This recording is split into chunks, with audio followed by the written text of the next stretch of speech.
নমস্কার, হাই নিউজে সকলকে স্বাগত। সঙ্গে রয়েছে আমি ঋতু। শুরু করছি নিউজ টুডে, আর শুরুতেই দেখে নেব আজকের হেডলাইন্স।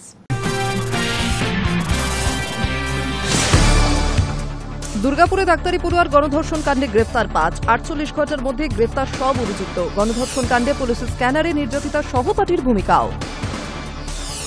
বর্ধমান স্টেশনে হুড়োহুড়িতে পদপিষ্ট হয়ে আহত একাধিক মানুষ। স্টেশনের ৪ ও ৫ নম্বর প্ল্যাটফর্মে ওঠানামার সিঁড়িতে হুড়োহুড়ির জেরেই এই দুর্ঘটনা। বাংলায় এসআইআর শুরু নিয়ে সংসদ নির্বাচন কমিশনের কর্মী নিয়োগ সহ একাধিক জটিলতার প্রক্রিয়ায়। নভেম্বরের আগে বাংলায় এসআইআর শুরু হওয়া সম্ভব নয় বলে ধারণা কমিশন কর্তাদের একাংশের।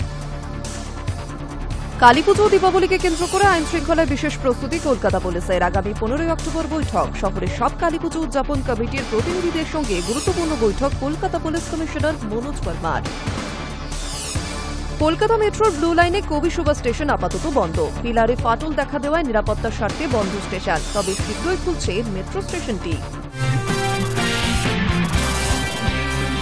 ফের দুর্যোগে বিপর্যস্ত উত্তরবঙ্গ সফরে মুখ্যমন্ত্রী মমতা বন্দ্যোপাধ্যায়। সোমবার নাগরাকাটা থেকে মৃতদের পরিবারের একজন সদস্যকে হোমগার্ড পদে চাকরির নিয়োগপত্র ও ৫ লক্ষ টাকা দেওয়া হয়। পাশাপাশি মুখ্যমন্ত্রী জানিয়েছেন, দুর্যোগে যাদের নথি নষ্ট হয়েছে তার ডুপ্লিকেট তৈরি করে দেবে রাজ্য। কয়েকদিনের ব্যবধানে ফের দুর্যোগে বিপর্যস্ত উত্তরবঙ্গ সফরে মুখ্যমন্ত্রী মমতা বন্দ্যোপাধ্যায়। সোমবার নাগরাকাটা থেকে মৃতদের পরিবারের একজন করে সদস্যের হাতে হোমগার্ড পদের চাকরির নিয়োগপত্র তুলে দেন তিনি। মৃতদের পরিবার পিছু দেওয়া হয় ৫ লক্ষ টাকা। পাশাপাশি এদিন মুখ্যমন্ত্রী জানিয়েছেন, দুর্যোগে যাদের যা নথি নষ্ট হয়েছে তা ডুপ্লিকেট তৈরি করে দেবে রাজ্য। বিপর্যয়ের পরদিনই উত্তরবঙ্গে ছুটে গিয়েছিলেন মুখ্যমন্ত্রী মমতা বন্দ্যোপাধ্যায়। ত্রাণ শিবিরে গিয়ে দেখা করেছিলেন ক্ষতিগ্রস্তদের সঙ্গে, পরিদর্শন করেছিলেন ক্ষতিগ্রস্ত এলাকা। সেই সময় মুখ্যমন্ত্রী জানিয়েছিলেন, কয়েকদিনের ব্যবধানে ফের উত্তরবঙ্গে যাবেন তিনি। সেই মতো রবিবার উত্তরবঙ্গ যান তিনি। ওই দিনই হাসিমারায় একাধিক এলাকা পরিদর্শন করেন তিনি। সোমবার নাগরাকাটায় দুর্যোগে মৃতদের পরিবারের একজন করে সদস্যের হাতে হোমগার্ড পদে চাকরির নিয়োগপত্র তুলে দেন। মৃতদের পরিবার পিছু দেওয়া হয় ৫ লক্ষ টাকা। এদিন মুখ্যমন্ত্রী নিজে হাতে বিলি করেন ত্রাণ সামগ্রী। মমতা বন্দ্যোপাধ্যায় জানান, দুর্যোগে যাদের বাড়ি ভেঙেছে তা শীঘ্রই তৈরি করে দেওয়া হবে। বিপর্যয় স্বাভাবিকভাবেই বহু পরিবারের যাবতীয় নথি নষ্ট হয়ে গিয়েছে। মাথার ওপর ছাদের পাশাপাশি তা নিয়েও চিন্তা তো রয়েইছে। এদিন সেই সমস্যারও সমাধান করে দিলেন মমতা বন্দ্যোপাধ্যায়। তিনি জানিয়েছেন, দুর্যোগে যাদের যা নথি নষ্ট হয়েছে তা ডুপ্লিকেট তৈরি করে দেবে রাজ্য। নথি তৈরির জন্য ক্যাম্প চালু করা হয়েছে বলেও জানিয়েছেন তিনি। প্রসঙ্গত, এদিন ফের দুর্যোগের জন্য ভুটানকে আক্রমণ করেছেন মুখ্যমন্ত্রী। তিনি বলেন, আমি বলেছিলাম ইন্দো ভুটান রিভার কমিশন হোক। ভুটানের জলে এই পরিস্থিতি, ওরা ক্ষতিপূরণ দিক। Hi news Network. দুর্গাপুরে ডাক্তারি পড়ুয়ার গণধর্ষণ কাণ্ডে গ্রেফতার ৫। ৪৮ ঘন্টার মধ্যে গ্রেফতার সব অভিযুক্ত। গণধর্ষণ কাণ্ডে পুলিশের স্ক্যানারে নির্যাতিতার সহপাঠীর ভূমিকাও।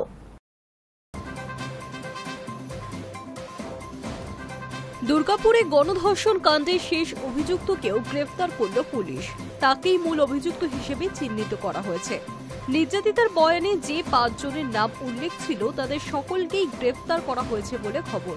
পুলিশ সূত্রে জানা গিয়েছে, নির্যাতিতা তার বয়ানে জানিয়েছিল এই অপরাধে ৫ জন জড়িত রয়েছে। সেই মতোই তদন্ত চালায় পুলিশ।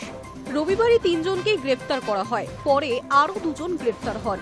গ্রেফতার হওয়া শেষ ২ জনকে সোমবার দুর্গাপুর মহকুমা আদালতে তোলা হয়। বাকি ৩ জনকেই আগেই ১০ দিনের পুলিশি হেফাজতের নির্দেশ দিয়েছে আদালত। সূত্রের খবর, ধৃতদের ডিএনএ পরীক্ষা করা হবে, সেই প্রস্তুতি নিচ্ছে পুলিশ। পাশাপাশি অভিযোগকারী তরুণীর এক সহপাঠী বন্ধুকেও জিজ্ঞাসাবাদের জন্য আটক করে রাখা হয়েছে। তদন্তকারী আধিকারিকদের দাবি, ওই যুবকের কাছ থেকেই গুরুত্বপূর্ণ তথ্য পাওয়া যেতে পারে। শুক্রবার রাতেই দুর্গাপুরের মেডিকেল কলেজের ছাত্রী কলেজের হোস্টেল থেকে এক বন্ধুর সঙ্গে খাবার খেতে বেরিয়েছিলেন। অভিযোগ, ফেরার পথে তাকে জোর করে একটি নির্জন জঙ্গলে টেনে নিয়ে যায় কয়েকজন দুষ্কৃতী। সেখানে তাকে ধর্ষণ করা হয়। নির্যাতিতার পরিবারের দাবি, অভিযুক্তরা তার মোবাইল ফোন কেড়ে নেয় এবং ৩,০০০ টাকা চায়। মেয়েটি টাকা দিতে না পারায় তাকে মারধরও করা হয়। কিছু সময় পর রক্তাক্ত অবস্থায় তার বন্ধু তাকে উদ্ধার করে। দুর্গাপুরের একটি বেসরকারি হাসপাতালে চিকিৎসাধীন রয়েছেন নির্যাতিতা। ইতিমধ্যে মেডিকেল রিপোর্ট পাওয়া গিয়েছে, যেখানে ধর্ষণের ইঙ্গিত পাওয়া গিয়েছে। রিপোর্টে বলা হয়েছে, নির্যাতিতার যৌনাঙ্গে গভীর ক্ষত রয়েছে। প্রচুর রক্তপাত হয়েছে। ধর্ষণের জেরেই এই রক্তপাত বলে অনুমান। প্রাথমিক তদন্তে জানা গিয়েছে ঘটনাস্থলে অন্তত 5 জন যুবক উপস্থিত ছিল। রবিবার উত্তরবঙ্গে যাওয়ার পথে বাংলার মুখ্যমন্ত্রী মমতা বন্দ্যোপাধ্যায়ও দুর্গাপুর কাণ্ড নিয়ে মুখ খুলেছিলেন। ঘটনার তীব্র নিন্দা করে তিনি জানিয়েছিলেন, এমন ঘটনা খুবই দুঃখজনক। তবে কলেজ কর্তৃপক্ষেরও দায়িত্ব রয়েছে। বাইরে থেকে যারা পড়তে আসে, বিশেষ করে মেয়েরা, তাদের রাতে বাইরে বেরোতে দেওয়া ঠিক নয়। মুখ্যমন্ত্রী জানান, পুলিশ কাউকেই ছাড়বে না, কড়া পদক্ষেপ নেওয়া হবে। Hi news Network. উত্তরবঙ্গে লাগাতার জনতার ক্ষোভের মুখে বিজেপি। সপ্তাহের প্রথম দিনে এবার উত্তপ্ত কোচবিহার। সোমবার তুফানগঞ্জে বিজেপির থানা ঘেরাও কর্মসূচি ঘিরে প্রবল উত্তেজনার পরিবেশ তৈরি হয়। পুলিশের সামনেই বিজেপি কর্মী এবং সমর্থকদের মারধরের অভিযোগ উঠেছে তৃণমূলের বিরুদ্ধে। উত্তরবঙ্গে লাগাতার জনতার ক্ষোভের মুখে বিজেপি। সপ্তাহের প্রথম দিনে এবার উত্তপ্ত কোচবিহার। সোমবার তুফানগঞ্জে বিজেপির থানা ঘেরাওয়ে কর্মসূচি ঘিরে প্রবল উত্তেজনার পরিবেশ তৈরি হয়। পুলিশের সামনে বিজেপি কর্মী এবং সমর্থকদের মারধরের অভিযোগ উঠেছে তৃণমূলের বিরুদ্ধে। তুফানগঞ্জের বিজেপি বিধায়ক মালতী রাভা রায়কে ঘিরে বিক্ষোভ দেখানোর অভিযোগ উঠেছে তৃণমূলের বিরুদ্ধে। জানা গিয়েছে, সোমবার দুর্গাপুরের গণধর্ষণের ঘটনা নিয়ে তুফানগঞ্জে থানা ঘেরাও ও কর্মসূচির ডাক দেয় বিজেপি। সেই কর্মসূচিতে যোগ দিতে বিজেপি পার্টি অফিসে উপস্থিত হন বিজেপির নেতৃত্ব এবং তুফানগঞ্জের বিধানসভা কেন্দ্রের বিজেপি বিধায়ক মালতী রাভা রায়। বিজেপি কার্যালয়ের সামনে কোচবিহারের বিজেপি বিধায়ক মালতী রাভা রায়কে ঘিরে গো ব্যাক স্লোগান দেয় তৃণমূল। এই ঘটনায় উত্তেজনা তৈরি হয় তুফানগঞ্জ শহরের বিজেপি পার্টি অফিসের সামনে। বিজেপির দাবি, তাদের কর্মী এবং সমর্থকদের ব্যাপক মারধর করেছে তৃণমূল। বিজেপির দাবি, পুলিশের উপস্থিতিতেই দলের নেতা নিখিল ডাকুয়া সহ অন্যান্যদের রাস্তায় ফেলে মারধর করে তৃণমূল কংগ্রেস কর্মী সমর্থকেরা। দুই পক্ষের মধ্যে হাতাহাতিও শুরু হয়। এই ঘটনায় তুফানগঞ্জের প্রধান রাস্তা আটকে যায় বলে জানা গিয়েছে। পুলিশ গিয়ে পরিস্থিতি নিয়ন্ত্রণে আনে। প্রসঙ্গত, রবিবার 5 অক্টোবর ভয়াবহ পরিস্থিতির সাক্ষী থেকেছে উত্তরবঙ্গ। দুর্যোগ কবলিত নাগরাকাটা পরিদর্শনে যান মালদার উত্তরের বিজেপি সাংসদ খগেন মুর্মু এবং শিলিগুড়ির বিজেপি বিধায়ক শঙ্কর ঘোষ। কিন্তু বামনডাঙ্গায় ঢোকার সময় হঠাৎ করেই তাদের লক্ষ্য করে হামলা চালায় দুষ্কৃতীরা। লাঠি জুতো হাতে বিজেপি নেতাদের উপরে চলে হামলা। শুধু তাই নয়, গাড়ি থেকে নামতেই তাদের লক্ষ্য করে শুরু হয় ইট বৃষ্টি। রক্তাক্ত পরিস্থিতি হয় বিজেপি সাংসদের। ইটের আঘাতে খগেন মুর্মুর চোখের নিচের হাড় ভেঙেছে। বর্তমানে শিলিগুড়ির একটি বেসরকারি হাসপাতালে খগেন মুর্মু চিকিৎসাধীন থাকলেও ছাড়া পেয়েছেন Shankar Ghosh. Hi news network. School service কমিশনের গ্রুপ সি ও গ্রুপ ডি পদে নিয়োগ প্রক্রিয়ার উপর সময়সীমা নির্ধারণে নাক গলাল না সুপ্রিম কোর্ট। সোমবার শীর্ষ আদালত জানিয়ে দিয়েছে, এই নিয়োগ নিয়ে কোনো অতিরিক্ত মামলা আর শোনা হবে না। স্কুল সার্ভিস কমিশনের গ্রুপ সি ও গ্রুপ ডি পদে নিয়োগ প্রক্রিয়ার উপর সময়সীমা নির্ধারণে হস্তক্ষেপ করল না সুপ্রিম কোর্ট। সোমবার শীর্ষ আদালত জানিয়ে দিয়েছে, এই নিয়োগ নিয়ে কোনো অতিরিক্ত মামলা আর শোনা হবে না।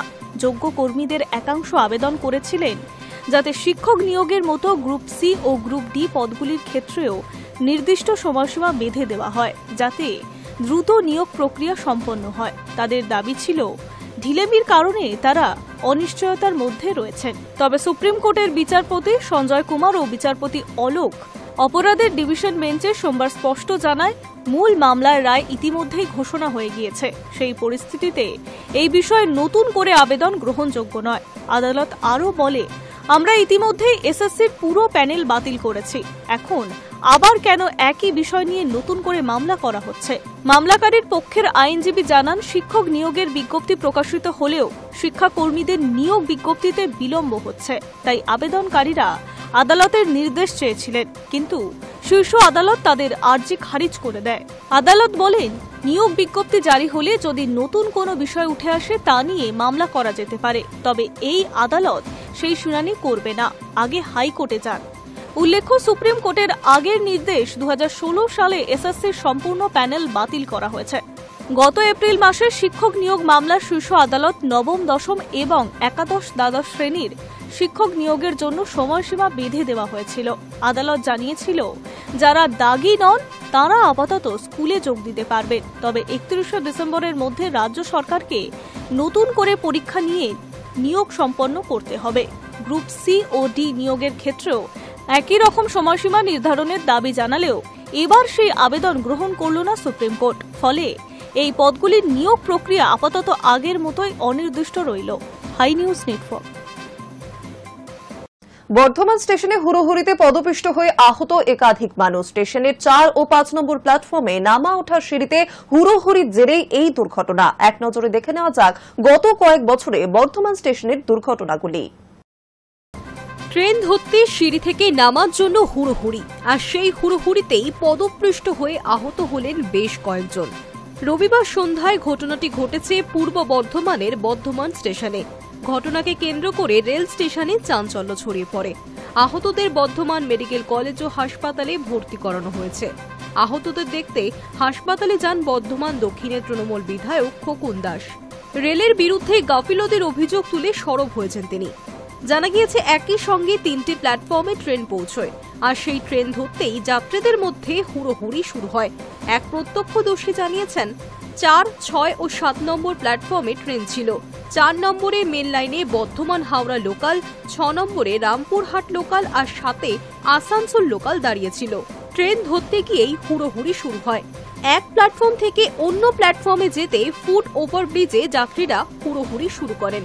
ওই প্রত্যক্ষদর্শীর কথায় সিঁড়িটা খুবই ছোট, আর একই সময় রামপুরহাট ও আসানসোলের প্যাসেঞ্জার সহ হাওড়া লোকাল ধরার জন্য যাত্রীদের ভিড় বেড়ে যায়। সেই চাপেই কয়েকজন পড়ে গিয়ে পদপৃষ্ট হন। ঘটনার পর আহতদের উদ্ধার করে বর্ধমান মেডিকেল কলেজ ও হাসপাতালে নিয়ে যাওয়া হয়েছে। 10 জন যাত্রী আহত হয়েছেন বলে জানা যায়। রেল সূত্রের খবর, আহতদের অবস্থা আপাতত স্থিতিশীল। আর এই ঘটনাকে ঘিরেই রেল স্টেশনে যাত্রীদের নিরাপত্তা নিয়ে উঠছে প্রশ্ন। প্রত্যেকদিন হাজার হাজার যাত্রী বর্ধমান স্টেশন থেকে যাতায়াত করে থাকেন, কিন্তু সংকীর্ণ সিঁড়ি ও পর্যাপ্ত রেলওয়ে নিরাপত্তা কর্মীর অভাব নিয়ে যাত্রীদের মধ্যে ক্ষোভ তৈরি হয়েছে। রেল প্রশাসন জানিয়েছে ঘটনার তদন্ত শুরু হয়েছে এবং ভবিষ্যতে এমন পরিস্থিতি এড়িয়ে যেতে পদক্ষেপ করা হবে। এদিকে আহতদের দেখতে বর্ধমান হাসপাতালে গিয়েছিলেন বর্ধমান দক্ষিণের বিধায়ক খোকন দাস। রেলের বিরুদ্ধে গাফিলতির অভিযোগ তুলে সরব হয়েছেন তিনি। কখনো শতাব্দী প্রাচীন বর্ধমান স্টেশনে চাঙড় ভেঙে পড়েছে, কখনো ভেঙে পড়েছে বিশাল জলের ট্যাঙ্ক। পদপৃষ্ঠের ঘটনা ঘটছে বারংবার, যার জেরে প্রাণহানিও হয়েছে। রবিবার সন্ধ্যায় ফের ট্রেন ধরার হুড়োহুড়িতে পদপৃষ্ট একাধিক। এক নজরে দেখে নেওয়া যাক অভিশপ্ত বর্ধমান স্টেশনের গত কয়েক বছরের বিপর্যয়গুলি। 12 অক্টোবর 2025 রবিবার সন্ধ্যায় 4, 6 ও 7 নম্বর প্ল্যাটফর্মে দাঁড়িয়েছিল 3টি ট্রেন। তা ধরার জন্য তাড়াহুড়ো করে সিঁড়ি দিয়ে নামছিলেন যাত্রীরা। সংকীর্ণ সিঁড়িতে ভিড় বাড়তে থাকে, তাতেই পদপৃষ্ঠের মতো পরিস্থিতি তৈরি হয়। 29 জানুয়ারি 2024 বর্ধমান স্টেশনের মূল প্রবেশদ্বারের সঙ্গে রয়েছে RMS বিল্ডিং। অন্যান্য দিনের মতোই ওই দিন সকালে সেখানকার কর্মীরা গিয়ে দেখেন ভেঙে পড়েছে চাঙড়। তবে দুর্ঘটনার সময় অফিসে কেউ না থাকায় বড়সড় কোনো অঘটন ঘটেনি। 13 ডিসেম্বর 2023 দুপুরে বর্ধমান স্টেশনের 133 বছরের প্রাচীন জলের ট্যাঙ্ক হুড়মুড়িয়ে ভেঙে পড়ে। স্টেশন চত্বরে রক্তারক্তি কাণ্ডে প্রাণ হারান 3 জন। রেলের তরফে মৃতদের 5 লক্ষ টাকা ক্ষতিপূরণ ঘোষণা করা হয়। আর এই দুর্ঘটনার তদন্তে রেলের তরফে 3 সদস্যের উচ্চ পর্যায়ের কমিটিও গঠন করা হয়েছিল। একই দিনে ঘটেছিল পদপৃষ্ঠের ঘটনা, জখম হয়েছিলেন 2 জন। 7 জুন 2020 বর্ধমান স্টেশনের 1 নম্বর প্ল্যাটফর্মে পটিকোর ফল সিলিং ভেঙে পড়ে আহত হয়েছিলেন 3 পরিযায়ী শ্রমিক, তবে প্রাণহানির ঘটনা ঘটেনি। 4 জানুয়ারি 2020 বর্ধমান স্টেশনের প্রবেশপথে অনুসন্ধান কেন্দ্রের সামনে বারান্দার একাংশ ধসে পড়ে। এক অজ্ঞাত পরিচয় ব্যক্তির মৃত্যু ঘটে, জখম হন আরও একজন। 8 নভেম্বর 2019 পাশাপাশি প্ল্যাটফর্ম 4 এবং 5 নম্বরে ট্রেন ঘোষণা হয়েছিল একই সঙ্গে। ওভারব্রিজ দিয়ে হুড়োহুড়ি করে নামতে গিয়ে পদপৃষ্ঠের ঘটনা, জখম হয়েছিলেন কমপক্ষে 15 জন।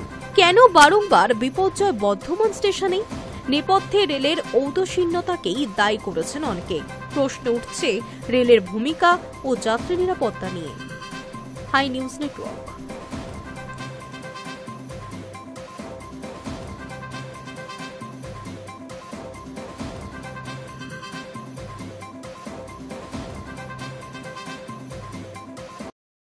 আপাতত বাংলায় এসআইআর শুরু করা নিয়ে সংশয় রয়েছে বলে নির্বাচন কমিশন সূত্রে খবর। কর্মী নিয়োগ সহ একাধিক জটিলতা রয়েছে এই প্রক্রিয়ায়। নির্বাচন কমিশন কর্তাদের একাংশের ধারণা, নভেম্বরের আগে বাংলায় এসআইআর শুরু সম্ভব নয়। ছুটির মৌসুম শেষ হওয়ার পর বাংলায় এসআইআর শুরু হওয়ার কথা থাকলেও কর্মী নিয়োগ সহ একাধিক জটিলতায় সেই প্রক্রিয়া আপাতত শুরু করা নিয়ে সংশয় রয়েছে বলে নির্বাচন কমিশন সূত্রে খবর। নির্বাচন কমিশন কর্তাদের একাংশের ধারণা, নভেম্বরের আগে বাংলায় এসআইআর শুরু হওয়া সম্ভব নয়। এসআইআর পর্ব শুরু করার প্রথম সমস্যা বাংলায় চলতি মাসে উৎসবের লম্বা সরকারি ছুটি, সেই সঙ্গে ইআর নিয়োগ নিয়েও নতুন জটিলতা এই প্রক্রিয়ায় বিলম্বিত হওয়ার আশঙ্কা দেখা দিয়েছে। কমিশনের সূত্রে খবর, দীপাবলি, ভাইফোঁটা, ছট পুজো এবং জগদ্ধাত্রী পুজোর জন্য আগামী 18 থেকে 28 তারিখ পর্যন্ত টানা ছুটি রাজ্য সরকারের। সরকারি অফিসে পুরো দমে কাজ শুরু হবে 29 অক্টোবর থেকে। তার ওপর 2002 থেকে 2025 সালে ভোটার তালিকা মেলানো বা ম্যাপিং এর কাজ শেষ হয়নি। এই কাজ শেষ না হলে এসআইআর শুরু করা যাবে না। তাছাড়া 80 থেকে 600টি বিএলওদের পদের সামান্য কিছু পদের নিয়োগও বাকি রয়েছে। এই বিএলওদের সবাইকে এখনো প্রশিক্ষণ দেওয়া হয়ে ওঠেনি। পাশাপাশি উত্তরবঙ্গে সাম্প্রতিক প্রাকৃতিক দুর্যোগের পর সেখানে এসআইআর প্রস্তুতির কাজ গত সপ্তাহে থমকে গিয়েছে, যে কারণে এসআইআর নিয়ে প্রস্তুতি খতিয়ে দেখতে সদ্য উপনির্বাচন কমিশনার জ্ঞানেশ ভারতী, কমিশনার তথ্য প্রযুক্তি শাখার ডিরেক্টর জেনারেল সীমা খান্না, কমিশনের সচিব এস.বি. যোশী এবং উপসচিব অভিনব আগরওয়াল বাংলায় এলেও উত্তরবঙ্গের প্রশাসনিক আধিকারিক ও বিএলওদের সঙ্গে বৈঠক করা হয়নি। অক্টোবর মাসের শেষ ভাগে এই বৈঠকটি হওয়ার কথা। এসবের পাশাপাশি নতুন সংকট দেখা দিয়েছে ইলেকটোরাল রেজিস্ট্রেশন অফিসার বা ইআরদের নিয়োগ নিয়ে ওঠা অভিযোগে। চলতি মাসের প্রথম সপ্তাহে বিধি অনুযায়ী ইআরও পদে মহকুমা শাসক বা সম পদমর্যাদা সরকারি আধিকারিকদের নিয়োগ করার কথা মনে করিয়ে নবান্নকে চিঠি দিয়েছে জাতীয় নির্বাচন কমিশন, যাতে বলা হয়েছে 294টি বিধানসভা কেন্দ্রের মধ্যে 152টিতে জুনিয়র আধিকারিকদের ইআরও হিসেবে নিয়োগ করা হয়েছে, যা কমিশনের গাইডলাইন বিরোধী। বিধি যাতে মানা হয় তা নিশ্চিত করতে মুখ্য সচিব ও সিইওকে নির্দেশ দিয়েছে কমিশন। এই 152টি পদে পুনর্নিয়োগ না হলে এসআইআর প্রক্রিয়া থমকে যাওয়ার আশঙ্কা প্রবল রয়েছে। ফলে রাজ্যের সিইও দপ্তরের কর্তাদের একাংশের ধারণা, দিল্লি চাইলেও এই পরিস্থিতিতে এই রাজ্যে চলতি অক্টোবর মাসে এসআইআর শুরু করা কঠিন। সেক্ষেত্রে বিজ্ঞপ্তি জারি হলেও বাংলায় ভোটার তালিকা এসআইআর শুরু হতে নভেম্বর গড়িয়ে যাবে বলে মনে করছে বিশেষজ্ঞ মহল। High news network. আচমকায় বাড়ছে অসুস্থতা। সোমবার বাইপাসের ধারে এক বেসরকারি হাসপাতালে ভর্তি করা হয় বিজেপির রাজ্য সভাপতি শ্রমিক ভট্টাচার্যকে। হাসপাতাল সূত্রে খবর, তার একাধিক শারীরিক পরীক্ষা হবে, সেই সঙ্গে চলবে রুটিন চেকআপও। রিপোর্ট দেখে চিকিৎসার পরবর্তী ধাপ ঠিক করা হবে। আচমকায় বাড়ছে অসুস্থতা। সোমবার বাইপাসের ধারে এক বেসরকারি হাসপাতালে ভর্তি করা হয় বিজেপির রাজ্য সভাপতি শ্রমিক ভট্টাচার্যকে। হাসপাতাল সূত্রে খবর, তার একাধিক শারীরিক পরীক্ষা হবে, সেই সঙ্গে চলবে রুটিন চেকআপও। রিপোর্ট দেখে চিকিৎসার পরবর্তী ধাপ নির্দেশনা করা হবে। কিন্তু কি এমন হলো যাতে তড়িঘড়ি হাসপাতালে ভর্তি হলেন শ্রমিক? জানা যাচ্ছে, বেশ কয়েকদিন ধরে জ্বরে ভুগছিলেন বছর 62-র শ্রমিক ভট্টাচার্য। ওষুধ খেয়েও তা কমছে না। অসুস্থ শরীর নিয়েই দলীয় কর্মসূচি চালিয়ে যাচ্ছিলেন তিনি। কিন্তু সোমবার সকালে বেশি অসুস্থ বোধ করেন তিনি। দুর্বলতা বাড়ে, ফলে আর বাড়িতে চিকিৎসার ঝুঁকি না নিয়ে তাকে হাসপাতালে ভর্তি করানো হয়। চিকিৎসায় শ্রমিকবাবুর শারীরিক পরিস্থিতি নিয়ে এখনই মুখ খুলতে চাননি চিকিৎসকেরা। তবে জানিয়েছেন, সমস্ত পরীক্ষা করা হবে, আপাতত তাকে চিকিৎসকদের পর্যবেক্ষণেই রাখা হবে। রাজ্য সভাপতির দায়িত্ব পাওয়ার পর থেকে কাজ বেড়েছে শ্রমিক ভট্টাচার্যের। 26-এর বিধানসভা নির্বাচনকে পাখির চোখ করে সংগঠনের সমস্ত স্তর নতুন করে সাজিয়ে নিচ্ছেন তিনি। তৈরি করছেন নতুন নতুন কমিটি। তার জন্য প্রায়শই রাজ্যের বিভিন্ন প্রান্তে ছোটাছুটি করতে হয়। এছাড়া সম্প্রতি উত্তরবঙ্গে ভয়াবহ বন্যার পর সেখানকার বাসিন্দাদের পাশে ছুটে গিয়েছিলেন শ্রমিকবাবু। তারপর থেকে জ্বর নিয়েই সমস্ত কাজকর্ম করছিলেন তিনি। কিন্তু সোমবার বেশ দুর্বলতা অনুভব করেন, ফলে হাসপাতালে ভর্তি করানো হয় শ্রমিক ভট্টাচার্যকে। আগামী কয়েকদিন সেখানেই চিকিৎসা চলবে তার। High news network.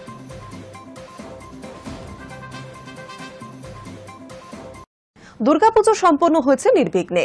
এবার কালী পুজো ও দীপাবলিকে কেন্দ্র করে আইন শৃঙ্খলা এবং শব্দদূষণ নিয়ন্ত্রণে বিশেষ প্রস্তুতি নিচ্ছে কলকাতা পুলিশ। আগামী 15 অক্টোবর আলিপুরের ধনধান্য অডিটোরিয়ামে শহরের সব কালী পুজো উদ্যাপন কমিটির প্রতিনিধিদের সঙ্গে গুরুত্বপূর্ণ বৈঠক ডাকলেন কলকাতার পুলিশ কমিশনার মনোজ বর্মা। দুর্গাপুজো সম্পন্ন হচ্ছে নির্বিঘ্নে।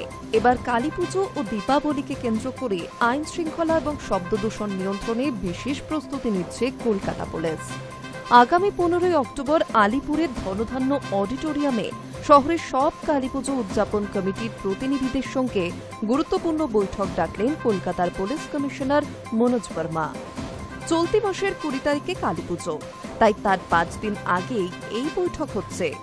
পুলিশ সূত্রে জানা গিয়েছে, এই বৈঠকের মূল উদ্দেশ্য উৎসবের দিনগুলিতে শহরে শব্দবাজি রুখতে কঠোর পদক্ষেপ। কলকাতা হাইকোর্টের নির্দেশ মেনে মাইক বাজানোর সময়সীমা নিয়ন্ত্রণ, দূষণ রোধ এবং প্রতিমা বিসর্জন সংক্রান্ত নিয়মাবলী প্রসঙ্গে পুজো কমিটিগুলিকে অবগত করা।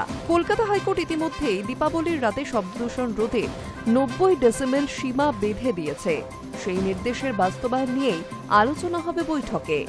বৈঠকে কলকাতার নামী কালীপুজো উদযাপন কমিটিগুলির 2 জন করে প্রতিনিধি উপস্থিত থাকবেন। পাশাপাশি কলকাতা পুরসভা, সিইএসসি, দমকল দপ্তর এবং রাজ্য দূষণ নিয়ন্ত্রণ পর্ষদের আধিকারিকরাও বৈঠকে অংশ নেবেন। বিকেল 4টে থেকে শুরু হবে এই গুরুত্বপূর্ণ বৈঠক। কলকাতা পুলিশের এক শীর্ষ আধিকারিক বলেছেন, কালীপুজো ও দীপাবলির সময় শহরে সবচেয়ে বেশি শব্দবাজি ফাটানো হয়। অনেক ক্ষেত্রে নিষিদ্ধ শব্দবাজি ব্যবহার করা হয়। এই বছর তা একেবারেই সহ্য করা হবে না। তিনি আরও জানান, এবার পুলিশের নজরদারি থাকবে আরও কড়া। শহরের প্রতিটি থানাকে নির্দেশ দেওয়া হয়েছে তাদের নিজস্ব এলাকায় শব্দ দূষণ রোধে সক্রিয় নজরদারি চালাতে। পুলিশ কমিশনার মনোজ বর্মার নেতৃত্বে বৈঠকে কলকাতার সব থানার ওসি এবং পদস্থ আধিকারিকেরাও উপস্থিত থাকবেন। কমিশনার নিজে পুরো বিষয়টি অগ্রগতি তদারকি করবেন। উৎসবের দিনগুলিতে অতিরিক্ত পুলিশ মোতায়েন, মোবাইল প্যাট্রোল ভ্যান এবং ড্রোনের মাধ্যমে নজরদারি বাড়ানো হবে বলেও সূত্রের খবর। কলকাতা পুলিশের তরফে জানানো হচ্ছে, শব্দবাজি রুখতে এবারের অভিযান হবে সম্পূর্ণ জিরো টলারেন্স নীতিতে। এবারের কালীপুজো ও দীপাবলিতে তাই শহরে থাকবে পুলিশের কড়া নজর। উৎসবের আনন্দে যেন না পড়ে শব্দ দূষণ ও বিশৃঙ্খলার ছায়া, সেই লক্ষ্যই প্রস্তুতি কলকাতা পুলিশের। Hi news network. এবার নজর রাখছে আবহাওয়ার খবরে। 2 বঙ্গের থেকে এবার বিদায় নিচ্ছে বর্ষা। আগামী 2-3 দিনের মধ্যেই বাংলা থেকে বর্ষা বিদায়ের পর্ব শুরু হয়ে যাবে। 2 বঙ্গ ভাসিয়ে অবশেষে বিদায় নিচ্ছে বর্ষা। আলিপুর আবহাওয়া অফিস বলছে, বাংলা থেকে বিদায়ের পথে বর্ষা। আগামী 2-3 দিনের মধ্যেই বাংলা থেকে বর্ষা বিদায়ের পর্ব শুরু হয়ে যাবে। তারপর শুষ্ক আবহাওয়া। তার আগে অবশ্য সোমবার বৃষ্টির সম্ভাবনা রয়েছে দক্ষিণবঙ্গের একাধিক জেলায়। কোন কোন জেলা ভিজবে? সোমবার বৃষ্টি হতে পারে দক্ষিণবঙ্গের ঝাড়গ্রাম, পূর্ব পশ্চিম মেদিনীপুর, উত্তর ও দক্ষিণ 24 পরগনায়। তবে কোথাও আর ভারী বৃষ্টি হবে না এ যাত্রায়। হালকা থেকে মাঝারি বৃষ্টির সম্ভাবনা রয়েছে কোনো কোনো অংশে বিক্ষিপ্তভাবে। বাকি জেলাগুলিতে শুষ্ক আবহাওয়া বিরাজ করবে। আগামী 2 দিনের মধ্যে পশ্চিমবঙ্গ, ওড়িশা, সিকিম, তেলেঙ্গানা, বিহার, ঝাড়খণ্ড, ছত্তিশগড় থেকেও বর্ষা বিদায় পর্ব শুরু হবে। মঙ্গলবার থেকে মূলত শুষ্ক আবহাওয়া বিরাজ করবে দক্ষিণবঙ্গে। বুধবারের মধ্যে বাঁকুড়া, পুরুলিয়া, পশ্চিম বর্ধমান, বীরভূম জেলা থেকে বর্ষা বিদায় নিতে পারে। আবহাওয়া অফিস জানাচ্ছে, আগামী 7 দিন ভারী বৃষ্টির সম্ভাবনা না থাকলেও বিক্ষিপ্তভাবে হালকা বৃষ্টির সম্ভাবনা রয়েছে গোটা দক্ষিণবঙ্গে। এদিকে অন্ধ্রপ্রদেশ এবং কেরালা উপকূলে রয়েছে জোড়া ঘূর্ণাবর্ত। দক্ষিণ বাংলাদেশের উপরও একটি ঘূর্ণাবর্ত রয়েছে। তবে ঘূর্ণাবর্তের প্রভাব এ রাজ্যে পড়বে কিনা তা এখনো জানা যায়নি। উত্তরবঙ্গেও ভারী বৃষ্টির সম্ভাবনা নেই। সোমবার সামান্য হালকা বৃষ্টির সম্ভাবনা রয়েছে দার্জিলিং, কালিম্পং, জলপাইগুড়িতে। আলিপুরদুয়ার এবং কোচবিহারেও বিক্ষিপ্ত বৃষ্টি হলেও হতে পারে। Hi news network. News today এখন এই পর্যন্তই। আর অন্যান্য খবরের জন্য নজর রাখুন হাই নিউজে। নির্ভীক, নিরপেক্ষ।